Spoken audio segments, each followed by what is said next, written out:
ತಾಯಿಗೆ ಕೊಟ್ಟ ನಿವೇಶನ ಬೇರೊಬ್ಬನಿಂದ ದುರ್ಬಳಕೆ.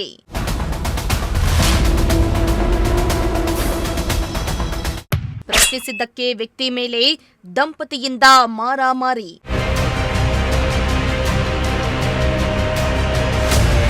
ತಾಯಿಗೆ ನೀಡಲಾಗಿದ್ದ ನಿವೇಶನವನ್ನ ಬೇರೊಬ್ಬರು ಬಳಸ್ತಾರವ ವಿಚಾರವನ್ನ ಪ್ರಶ್ನಿಸಿದ್ದಕ್ಕೆ ವ್ಯಕ್ತಿಯೋರ್ವನಿಗೆ ದಂಪತಿ ದೊಣ್ಣೆಯಿಂದ ಹಲ್ಲೆ ನಡೆಸಿರುವ ಘಟನೆ ಬೆಂಗಳೂರಿನ ಕೆಆರ್ಪುರಂ ಪೊಲೀಸ್ ಠಾಣಾ ವ್ಯಾಪ್ತಿಯಲ್ಲಿ ನಡೆದಿದೆ.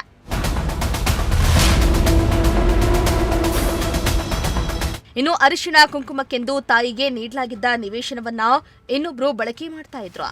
ಈ ಕುರಿತು ನಿವೇಶನವನ್ನ ಖಾಲಿ ಮಾಡಿ ತಾಯಿಯದ್ದನ್ನ ವಾಪಸ್ ನೀಡಿ ಎಂದು ವೆಂಕಟೇಶ್ ಎಂಬು ಅವರು ಪ್ರಶ್ನಿಸಿದ್ದಾರೆ. ಇದರಿಂದ ರೊಚ್ಚಿಗೆದ್ದ ಶ್ರೀನಿವಾಸ್ ಮತ್ತು ಸರಸ್ವತಿ ಎಂಬ ದಂಪತಿ ರಸ್ತೆಯಲ್ಲೇ ವೆಂಕಟೇಶ್ ಮೇಲೆ ಕಾಲಿನಿಂದ ಒದ್ದು ಮನಬಂದಂತೆ ದೊಣ್ಣೆಯಿಂದ ಹಲ್ಲೆ ನಡೆಸಿದ್ದಾರೆ.